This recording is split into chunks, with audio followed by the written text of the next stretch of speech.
Hey, salut à tous les amis, c'est OPMat, comment que c'est aujourd'hui? J'espère que vous allez tous très bien, on est mercredi, nouvelle vidéo. Aujourd'hui c'est pas un unboxing les amis, mais un petit tips pour tous ceux qui rêvent d'avoir une belle manga tech avec quelque chose qui peut la rendre unique. Regardez-moi ça les gars, ce que vous avez sous les yeux, ce n'est pas du tout une édition collector sortie de je ne sais où, c'est juste un set de jaquettes en fait que j'ai réalisé moi-même et je vais vous apprendre dans cette vidéo à faire de même pour toutes les collections de mangas que vous souhaitez, pour pouvoir donner vraiment un look unique, voilà, justement à un manga que vous aimez bien. Voilà, vous avez une petite complète d'un manga que vous kiffez, vous voulez vraiment quelque chose qui en jette. Certains mangas sont excellents mais ils ont vraiment des jaquettes dégueu quoi, toutes simples, noires, etc. Avec ça vous allez vraiment pouvoir faire une putain de fresque, un truc qui déboîte quoi, tout simplement. Et je vais vous apprendre comment faire ça, vous allez voir, c'est hyper simple. Ça demande pas forcément beaucoup de matériel pour être réalisé, mais par contre ça demande quelques compétences en Photoshop ou autre logiciel. Donc je vais quand même vous montrer, moi j'utilise Photoshop personnellement, comment que ça se passe. C'est vraiment pas très compliqué. Moi je l'ai fait pour mes mangas de Demon Slayer. Si jamais ça intéresse des gens, je pourrais vous envoyer les fichiers pour que vous puissiez faire la même chose sur Demon Slayer, mais pour les autres après faudra vous démerder les amis. Moi je vous montre comment faire, on est parti, let's go. Normalement là vous voyez mon écran, je fais pas ça souvent, j'enregistre pas souvent des tutos sur PC, donc j'espère que ça va rendre bien. Je vais vous montrer tout de suite dans Photoshop la procédure à suivre, tout simplement pour découper. Première chose à faire, vous allez sur internet, vous tapez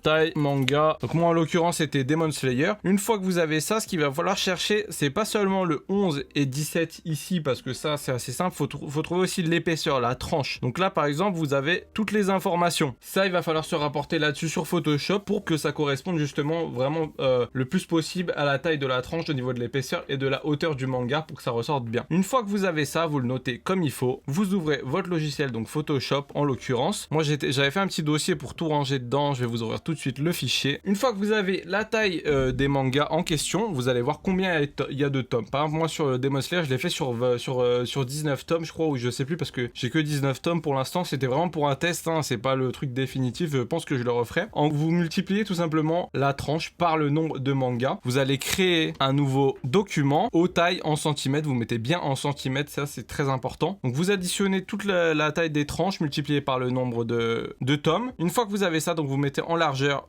le résultat que vous avez fait et en hauteur la hauteur d'un manga. Donc ce qui nous fait arriver sur un exemple comme ça. Une fois que vous avez votre espace de travail, donc c'est-à-dire cette taille là par cette taille là, ce qu'il va falloir faire c'est trouver une image qui vous plaît. Moi donc j'avais pris, je vais réafficher tous les petits calques pour que vous puissiez mieux comprendre.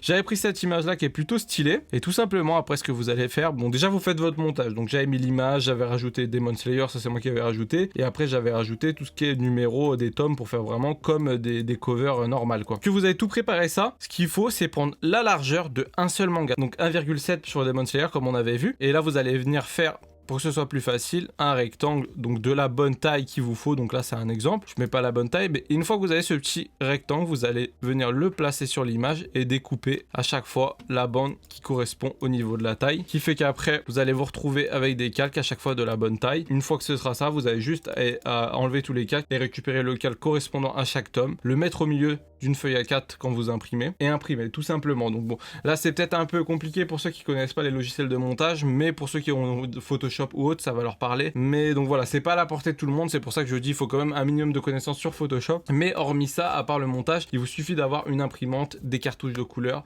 une paire de ciseaux et c'est parti. Il y a rien de compliqué à faire ça. Voilà, donc on se retrouve pour la deuxième partie qui sera en direct avec les papiers une fois imprimés pour vous montrer comment plier, comment installer ça. Voilà les amis, donc dès que vous avez toutes vos feuilles imprimées, vous allez juste les rassembler et utiliser soit un cutter ou soit un petit outil comme j'ai qui est vraiment bien tranchant pour pouvoir trancher toutes les feuilles sans problème. Utiliser une règle pour que ce soit bien droit et venir juste découper l'excédent de papier en haut. Et la dernière étape, ça va être le pliage. Donc il va falloir bien insister sur les plis, que ça donne le meilleur résultat possible. J'utilise moi un petit guide personnellement, vous pouvez faire avec une règle et tout, c'est plus facile pour plier. Et puis vous allez venir replier sur les pages intérieures du livre pour pouvoir bien plaquer la cover.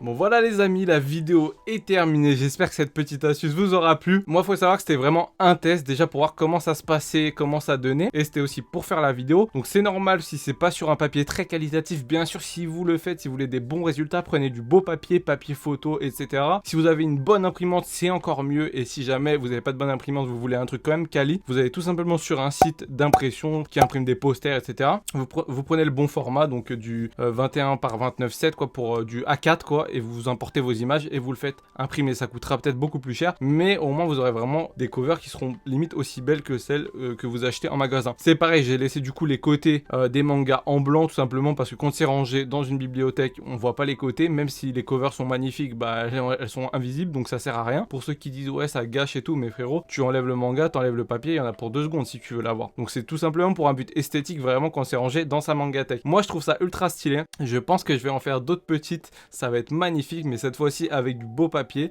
et essayer de trouver quelqu'un qui a une bonne imprimante pour me faire ça. En tout cas j'espère que ça vous aura plu, on se dit à mercredi prochain, merci d'avoir regardé la vidéo, bye.